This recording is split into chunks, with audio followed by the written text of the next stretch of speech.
Okay, this is Asia Jones, This is Lauren Pearce, and we're gonna get into your brand new body of work. brand spanking freaking new. Yes, Yes. it's slow and intentional. And Yes. okay, so give me what describes this new body. Like, give me your motivation, your inspiration, and I give mean, me that. it's a culmination of things. I think that this show really is a self-portrait to process in the last couple years of my life, but also like really honoring little Lauren, Yeah. as cheesy as that sounds.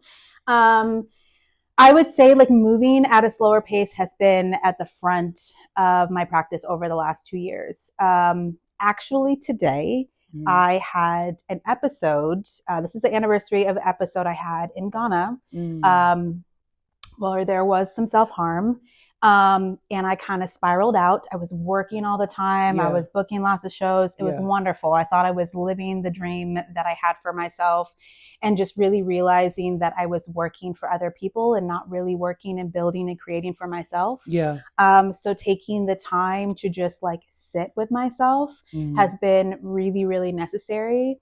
And I moved to Arizona in 2022. I tell this to everybody. Yeah. Like, I really feel like God took okay me if I out just there get, like, to like pan? strip me down. Don't Yes. And I've always loved nature. Like, I grew up in South Florida. I grew up by the beach. I loved the ocean for a very long time. Now I'm scared as hell of the ocean. Okay. I Is it because of the sharks or the waves? It's like everything. It's like all the things that we don't know is happening in there, and you have no control. And yes, I've seen my fair share of barracudas, of sharks. I ain't gonna work on that shit. Okay, yeah.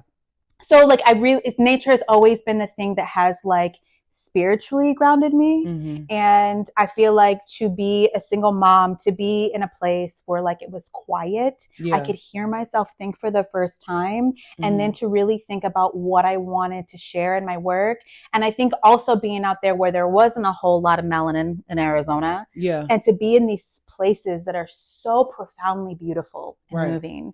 I really wanted to like share that with our community. So this work really surrounds around spiritual groundedness, my own autism journey, and like really coming to terms with myself. And I feel like because I now know that I'm autistic and have ADHD, I'm able to approach my work and my life very differently than what I used to.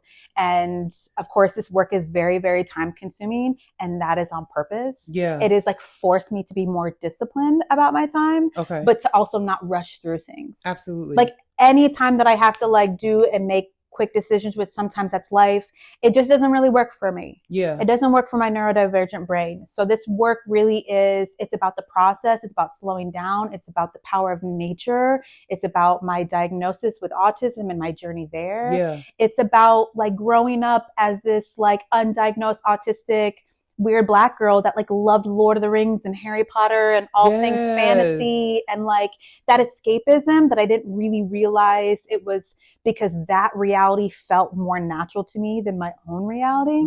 Right. So I do feel like there's like a fantasy folklore like vibe with my work as well. So what's one thing that you want people to walk away from just experiencing this work? I'm just super excited for the opening and just for the work in itself. And can you talk a little bit about that, and then what artists are up against when we're talking about, creating with our souls, creating with our hearts, creating with pain, creating with stillness, because there's a lot of social media can sometimes stifle art. I think. Can you talk a little bit about those two things? Yeah, I mean, so what I want people to get, or at least I don't know if I have anything specific in mind. I know how I feel when I'm in front of the work, and it feels like coming home to myself. I want people, like, the work for me just makes me feel emotional, but that's also because I'm spending one-on-one time with the work. I want there to be a little bit of an unraveling and an emotional purge. I do want people to feel like the work is inviting them in to self-reflect, but to also like honor who they are. And I think especially being Black, but especially being Black and autistic, and there is so much ableism in the world, and to think differently and need to approach things differently, there's not always a safe place to land. Yeah. And I find that very prominently within my career and the things that I've experienced with being at a place of high visibility. It is I don't do well with being perceived or visibility. I prefer to be alone in my studio. It sounds very cliche, but like I would love to have a little bit more mysteriousness in my work. And I feel like I'm slowly cultivating that, where I don't mind sharing my truth and my journey and my experiences. I just want to, my prayer is that it's done in ways where I get to have a little bit more control over that. You should 100% have control over your story, your narrative, the truth that lives within you. Absolutely. I agree with that. I will say, like, within the art world, people don't have a lot of patience when it comes to needing to move as a neurodivergent person. Is that, what do you think? Why is that? I think it's capitalism. Yeah. It's money. True.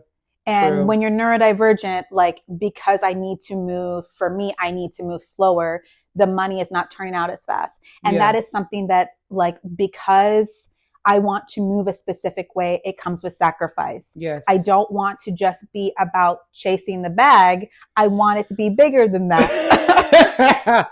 No, for real. Because it's not just about the bag. It's not. It can't be. Because then it takes away from, like, not the innocence, but the like purity. The purity. Yes. See, the purity. Same time. Come on, twin. What's up? The purity of the work. And, like, yes, I want, like we've talked about, we want everybody to be able to pay their bills. But when we're talking about artwork, and when we're specifically talking about just, like, being true to yourself, like, how can you do that when money is always at the back of your mind of what you want to procure? And I feel like I want that to be a, not a factor, but like a blessing that comes from me being true to myself. Absolutely. Like, that's the thing that just comes because I stood firmly in my truth and how I want to move. And yes, that takes sacrifices. Like, I tell people all the time, I will never romanticize this way of life. Yeah. Because it's not easy. Yeah, it's not. And you have to sacrifice. And I think that's so important. But it pays off. Consistency and sacrifice. And but not always in monetary ways. It does not have to be a monetary, but stillness. What I've learned is there is a stillness and a freedom that comes with consistency, sacrifice, and self-evaluation. Yes. I have learned that myself. Yeah. So I'm excited about this. Lauren, thank you so much for sharing your journey, your wisdom, your stillness, your freedom, your art, and just who you are and who you've become and who you are becoming with me. Yes. And I'm excited for Wake Me Where I Lay. That opens September 27th. All right. Thank you all. And this is The Process. Yeah. Peace and love. This is Street Story Media.